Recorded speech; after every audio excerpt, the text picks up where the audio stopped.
بسم اللہ الرحمن الرحیم۔ السلام علیکم ورحمۃ اللہ وبرکاتہ۔ آج میں اپنے دوستوں سے نبی اکرم صلی اللہ علیہ وسلم کی بہت ہی پیاری حدیث شیئر کروں گا۔ اس سے پہلے میں اپنے تمام دوستوں سے گزارش کروں گا کہ اگر میرے چینل کو ابھی تک سبسکرائب نہیں کر سکے تو ضرور کر لیں تاکہ ڈیلی ویڈیو آپ دوستوں تک پہنچ سکے۔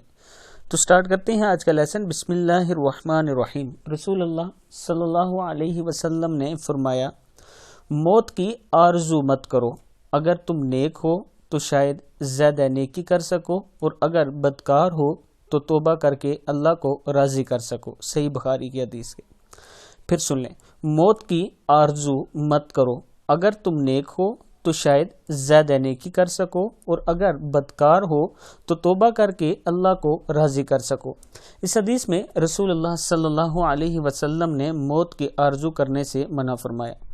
وہ اس لیے کہ شاید تم نیک ہو تو زیادہ نیکیاں کر سکو جو کل قیامت کے دن آپ کے کام آئیں، اور اگر آپ سے گناہ سرزد ہوئے ہیں یا بدکار ہیں تو پھر آپ توبہ کر سکتے ہیں تاکہ قیامت کے دن آپ سرخرو ہو سکیں اور اللہ تعالیٰ کے سامنے اللہ تعالیٰ آپ کو دائیں ہاتھ میں آپ کا نامہ اعمال دے سکے اور آپ وہاں پر کامیاب ہو سکیں۔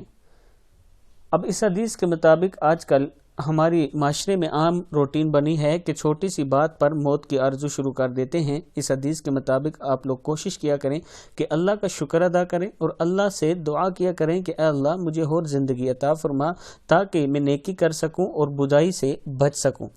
اس ویڈیو کو آپ دوستوں نے ضرور آگے شیئر کرنا ہے تاکہ آپ کے دوستوں اور رشتہ داروں تک پہنچ سکے۔ السلام علیکم ورحمۃ اللہ وبرکاتہ۔